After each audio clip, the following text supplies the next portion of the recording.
Hello बच्चों, कैसे हैं आप। उम्मीद करती हूँ आप बढ़िया एकदम मजे में और मस्त होंगे। बिल्कुल मस्त रहिए, स्वस्थ रहिए और अच्छा जीवन व्यतीत कीजिए।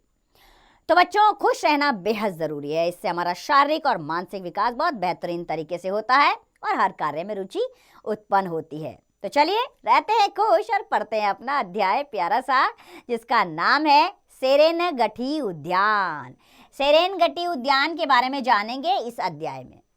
तो बच्चों, चाय पीने के पश्चात हम सेरोनेरा पहुंचे।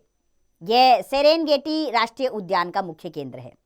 हमने अपने तंबू वहां गाड़ने प्रारंभ किए तो पता चला कि बड़े तंबुओं वाली बल्लियों को तो हम पीछे ही छोड़ आए, यानी कि वो बल्लियां पीछे छूट गई।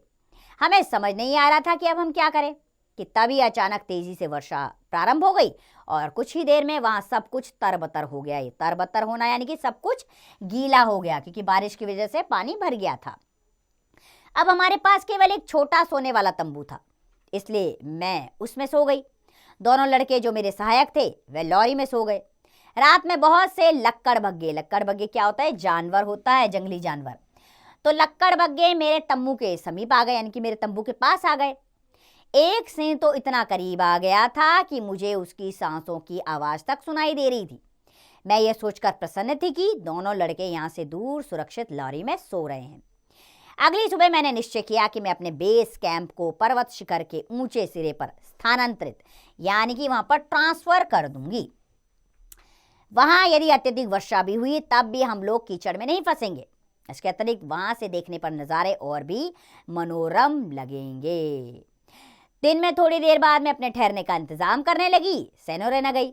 वहां मुझे अपने हथियार जमा कराने पड़े, क्योंकि वहां के नियम के अनुसार कोई भी पर्यटक इन्हें अपने पास नहीं रख सकता।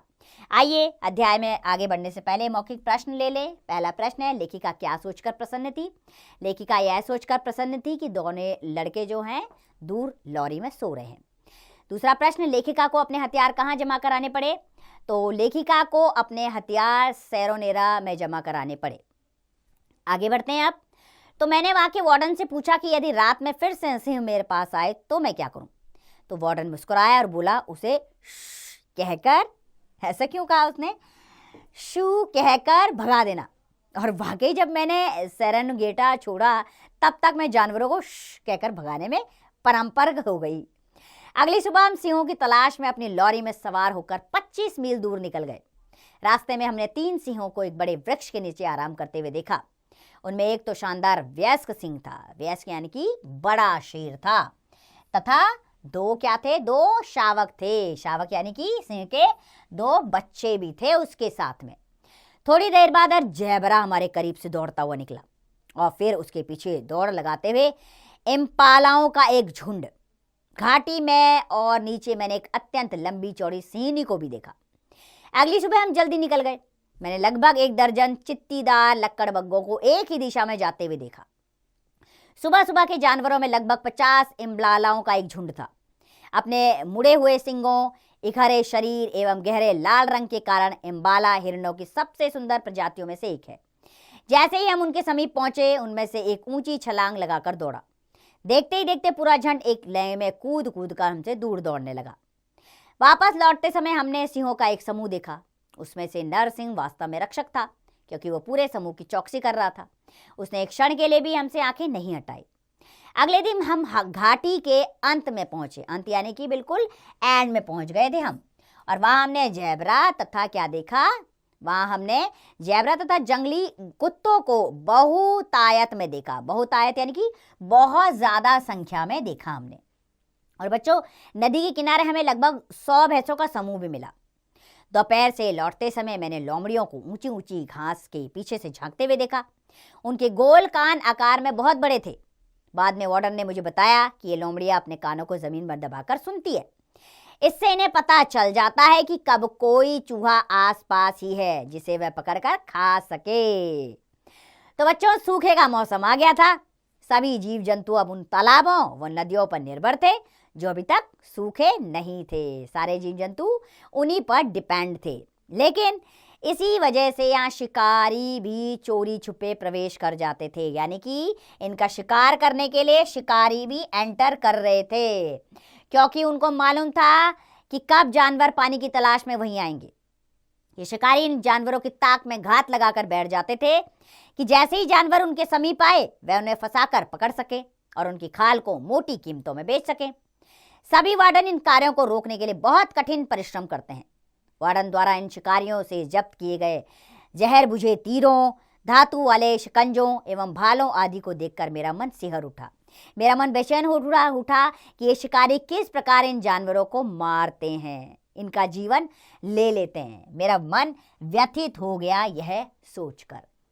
तो बच्चों, वन्य जीवी एक दिन इस दुनिया में लुप्त हो जाएगी, यानी कि वन के जीव एक दिन इस दुनिया से लुप्त हो जाएंगे।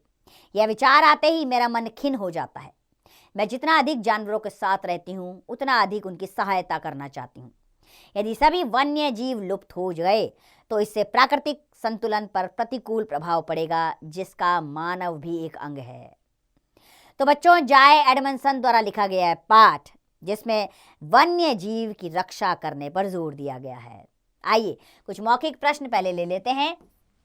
तो प्रश्न है, सेरेनगेटो उद्यान छोड़ने तक लेखिका किस कार्य में परंपरागत हो गई थी? तो सेरेनगेटी उद्यान छोड़ने तक लेखिका जंगली जानवरों को शू करके भगाने में परंपरागत हो गई थी। लेखिका ने मानव को किसका अंग बताया है? तो लेखिका ने मानव को वन्य जीव का ही अंग बताया है। आइए अब लेखक परिचय भी ले लिया जाए। तो जाय एडमसन का जन्म 20 फरवरी 1910 को ओपावा, चेक गणराज्य में हुआ था। यह एक प्रकृतिवादी लेखिका थी। इन्हें एल्सा द श्रेणी के साथ जुड़े संरक्षण प्रयासों के लिए जाना जाता है। केन्या के लोग, ब्रांड फ्री, पीपा की चुनौती, फ्रेंड फ्रॉम द फॉरेस्ट आदि इनकी पुस्तकें हैं। 3 जनवरी 1980 को इनकी मृत्यु हो गई।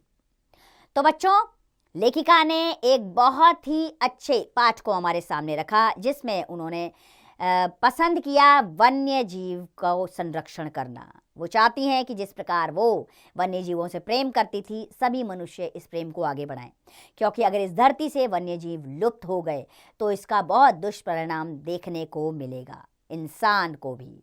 तो इसीलिए सबको इस धरती पर रहने दे, स्वयं भी सुरक्षित रहें और औरों को भी सुरक्षित रखें।